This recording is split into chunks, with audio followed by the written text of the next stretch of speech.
नमस्कार। आकाशवाणी से प्रस्तुत है समाचार संध्या।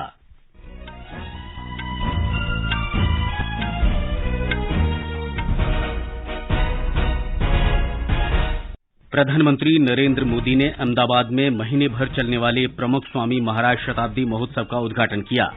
वित्त मंत्री निर्मला सीतारामन ने कहा, महंगाई लगातार घटने से गरीबों को राहत मिली। थोक मूल्य सूचकांक पिछले 21 महीने में सबसे निचले स्तर पर। संसद ने आज नई दिल्ली में अंतर्राष्ट्रीय मध्यस्थता केंद्र संशोधन विधेयक 2022 पारित किया, मध्यस्थता को संस्थागत बनाया। बिहार के सारण जिले में जहरीली शराब पीने से 25 लोगों की मृत्यु।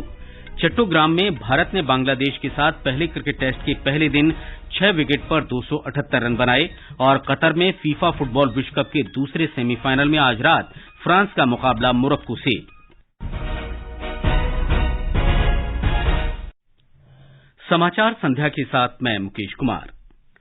प्रधानमंत्री नरेंद्र मोदी ने आज गुजरात के अहमदाबाद में प्रसिद्ध आध्यात्मिक गुरु प्रमुख स्वामी महाराज के शताब्दी समारोह का उद्घाटन किया। इस अवसर पर प्रधानमंत्री ने कहा कि स्वामी महाराज ने अपनी अप्रतिम सेवा, विनम्रता और ज्ञान से दुनिया भर में अनगिनत लोगों को प्रभावित किया है। उन्होंने मानवता की सेवा के प्रति स्वामी महाराज के संदेश का स्मरण करते हुए कहा कि प्रमुख स्वामी महाराज मानव जाति की सेवा में विश्वास करते थे। उन्होंने कहा कि वे कहा करते थे कि हर किसी के जीवन का अंतिम लक्ष्य सेवा होना चाहिए। इस अवसर पर गुजरात के राज्यपाल आचार्य देवव्रत, मुख्यमंत्री भूपेंद्र पटेल, प्रमुख महंत स्वामी भी उपस्थित थे। हमारे संवाददाता ने खबर दी है कि अहमदाबाद में ओगनज के पास 600 एकड़ भूमि पर एक विशाल प्रमुख स्वामी नगर में महाराज का शताब्दी समारोह मनाया जा रहा है। महीने भर चलने वाले इस समारोह में दुनिया भर से लाखों श्रद्धालु, वैश्विक प्रतिनिधि और राजनीतिक तथा व्यावसायिक प्रतिनिधियों के भाग लेने की संभावना है। संसद ने आज संविधान अनुसूचित जाति और अनुसूचित जनजाति आदेश दूसरा संशोधन विधेयक पारित कर दिया। राज्यसभा ने विधेयक को आज मंजूरी दी। लोकसभा इसे पहले ही पारित कर चुकी है। इसका उद्देश्य उत्तर प्रदेश के चंदौली, कुशीनगर, संत कबीर नगर और संत रविदास नगर में गौंड समुदाय को अनुसूचित जाति की श्रेणी से बाहर रखने के उच्चतम न्यायालय के आदेश में संशोधन करना है। केंद्रीय जनजातीय कार्य मंत्री अर्जुन मुंडा ने विधेयक पर चर्चा का जवाब देते हुए कहा कि इस कानून से सरकार ने विशेष समुदाय की लंबे समय से चली आ रही मांग पूरी की है। उन्होंने कहा कि सरकार ने देश में अनुसूचित जनजातियों के कल्याण के लिए कई उपाय किए हैं। संसद की लोक लेखा समिति ने सशस्त्र बलों को मजबूत करने के लिए आवश्यक रक्षा उपकरण समय पर खरीदने पर बल दिया है। समिति ने इसके लिए अनुबंध प्रक्रियाओं की समय सीमा को कम करने और उपकरणों के भंडार की समय समय पर समीक्षा करने का सुझाव दिया है। समिति ने अग्रिम चौकियों पर तैनात सैनिकों को पर्याप्त चिकित्सा सुविधाएं उपलब्ध कराने की भी सिफारिश की है। सरकार ने कहा है कि पिछले 3 वित्तीय वर्षों के दौरान one nation one ration card योजना के अंतर्गत राज्यों और केंद्रशासित प्रदेशों को लगभग 47 करोड़ रुपए की वित्तीय सहायता जारी की गई है। योजना के अंतर्गत लाभार्थी देश में कहीं भी सार्वजनिक वितरण प्रणाली के अंतर्गत रियायती खाद्यान्न ले सकते हैं। उपभोक्ता कार्य, खाद्य और सार्वजनिक वितरण राज्य मंत्री साध्वी निरंजन ज्योति ने लोकसभा में आज ये जानकारी दी। उन्होंने कहा कि अब तक लगभग 80 करोड़ लोग इस योजना का लाभ ले चुके हैं। भारतीय रिजर्व बैंक के गवर्नर शक्तिकांत दास ने वित्तीय क्षेत्र में प्रौद्योगिकी सेवाएं देने वाली कंपनियों फिनटेक को मजबूत प्रबंधन, व्यापार व्यवहार, डेटा संरक्षण, ग्राहक केंद्रित सेवाओं, नियमों के अनुपालन और जोखिम कम करने के तरीकों पर ध्यान देने की सलाह दी है। श्री दास ने आज मुंबई में प्रमुख फिनटेक कंपनियों के साथ बैठक की। उन्होंने कहा कि रिजर्व बैंक वित्तीय क्षेत्र में नवाचारों को सुविधाजनक बनाने के लिए एक भागीदार और परामर्शदाता के रूप में काम करना जारी रखेगा। वित्त मंत्री निर्मला सीतारामन ने कहा है कि देश में महंगाई लगातार घट रही है, जिससे गरीबों को राहत मिली है। लोकसभा में आज पूरक अनुदान मांगों पर चर्चा में वित्त मंत्री ने कहा कि थोक मूल्य सूचकांक पर आधारित मुद्रास्फीति घटकर 5.8% पर आ गई है, जो पिछले 21 महीनों में सबसे कम है।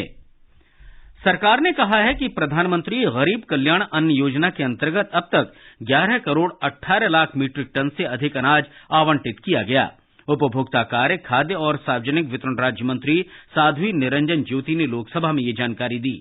उन्होंने कहा कि ये योजना सभी 36 राज्यों और केंद्र शासित प्रदेशों में कार्यान्वित की गई है। ये समाचार हमारी वेबसाइट newsonair.com/hindi और हमारे mobile app news on AIR पर भी उपलब्ध हैं। अमृतकाल में विकसित भारत के विराट संकल्प से जुड़ा है हर देशवासी। तेजी से विकसित बनते भारत के विकास को निरंतर गति देने में हमारे करदाताओं का है अहम योगदान। इसकी एक महत्वपूर्ण कड़ी है आपका एडवांस टैक्स। देश को हर क्षेत्र में एडवांस करने की कुंजी। तो अपने आयकर की कुल अग्रिम राशि का 75% यानी एडवांस टैक्स की तीसरी किश्त 15 दिसंबर 2022 तक अवश्य अदा करें। कंपनीज, कॉर्पोरेट, सैलरीड एम्प्लॉयज या फिर वे व्यक्ति और संस्थाएं जिनका टीडीएस या टीसीएस कटने के बाद भी कर देयता 10,000 रूपए या उससे अधिक है, उनके लिए एडवांस टैक्स देना अनिवार्य है। आइए इस विकास यात्रा में अपना कर्तव्य निभाएं, अपना अग्रिम कर समय से अदा करें।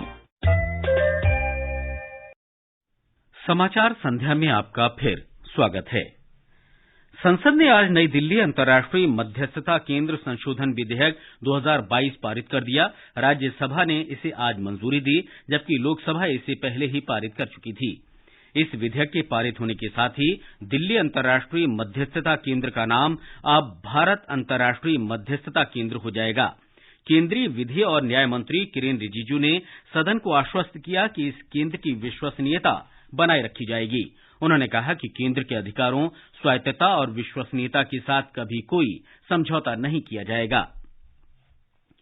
सरकार ने कहा है कि दिल्ली हवाई अड्डे पर भीड़भाड़ और प्रतीक्षा अवधि घटाने के लिए आवश्यक कार्रवाई की गई है।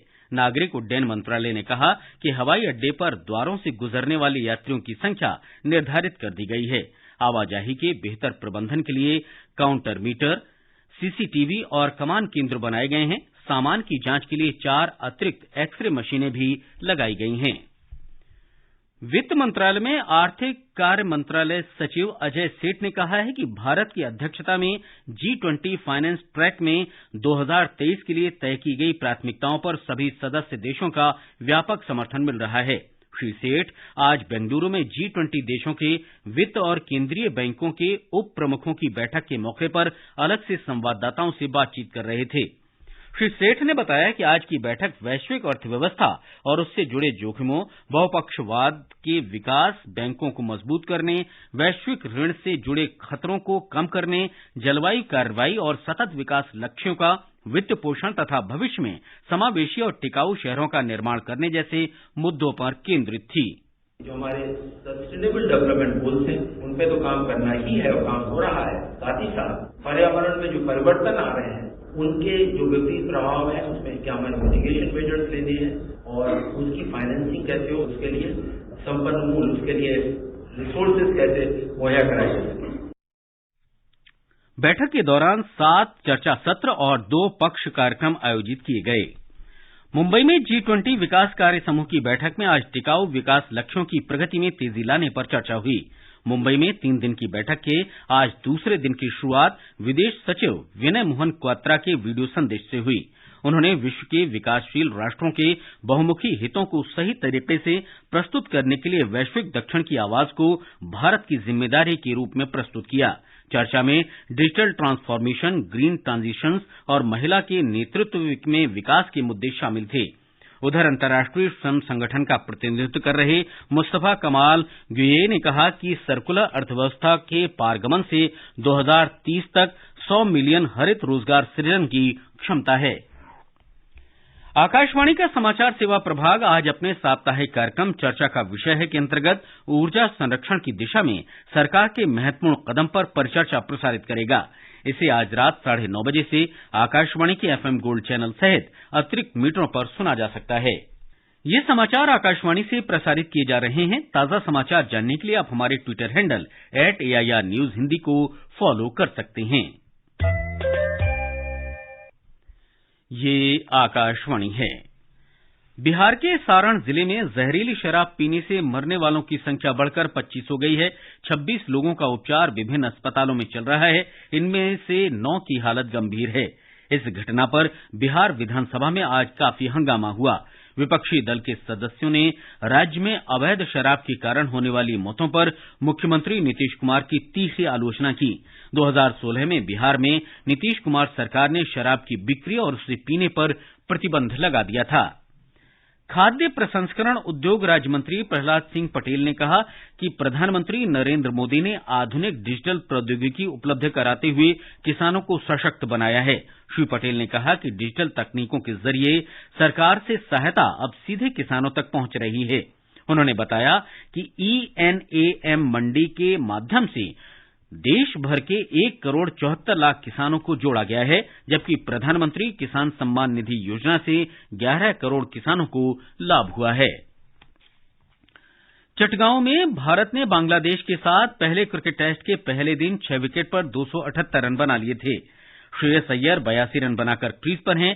चेतेश्वर पुजारा ने 90 और ऋषभ पंत ने 46 रन का योगदान दिया। बांग्लादेश के लिए तैजुल इस्लाम ने 3, मेहंदी हसन मिराज ने 2 और खलील अहमद ने 1 खिलाड़ी को आउट किया। मुंबई में ऑस्ट्रेलिया के साथ महिलाओं की 20-20 क्रिकेट मैचों की श्रृंखला के तीसरे मैच में ऑस्ट्रेलिया ने भारत को 173 रन का लक्ष्य दिया है। ताजा समाचार मिलने तक भारत ने 3 ओवर में 1 विकेट पर 17 रन बना लिए थे। इससे पहले ऑस्ट्रेलिया ने निर्धारित 20 ओवर में 8 विकेट पर 172 रन बनाए। 5 मैचों की श्रृंखला में दोनों टीम 1-1 की बराबरी पर हैं। फीफा फुटबॉल विश्व कप के दूसरे सेमीफाइनल में आज देर रात मौजूदा चैंपियन फ्रांस का मुकाबला मोरक्को से होगा। मैच देर रात 12:30 बजे से खेला जाएगा। एक रिपोर्ट। ग्रुप स्टेज में बेल्जियम के बाद यूरोपीय दिग्गज स्पेन और पुर्तगाल को नॉकआउट चरण में हराने वाली अफ्रीकी टीम मोरक्को ने सुनहरा अध्याय लिखा है, लेकिन अब टीम के सामने मौजूदा चैंपियन फ्रांस की चुनौती है और इस किले को भेदना उसके लिए आसान नहीं होगा। फ्रांस के पास किलियान एम्बापे जैसे स्ट्राइकर हैं जो अब तक सर्वाधिक 5 गोल करके गोल्डन बूट की दौड़ में सबसे आगे हैं। मोरक्को ने इस विश्व कप में अब तक सिर्फ 1 गोल खाया है। पिछले 4 विश्व कप के सेमीफाइनल में पहुंचने वाली टीमों में ये सबसे बेहतर रिकॉर्ड है। इंग्लैंड के खिलाफ कठिन सेमीफाइनल मैच जीतकर यहां तक पहुंची फ्रांस को मोरक्को कड़ी टक्कर देगा। टीम लगातार 6 मैच जीतकर बुलंद हौसलों के साथ अंतिम 4 तक पहुंची है।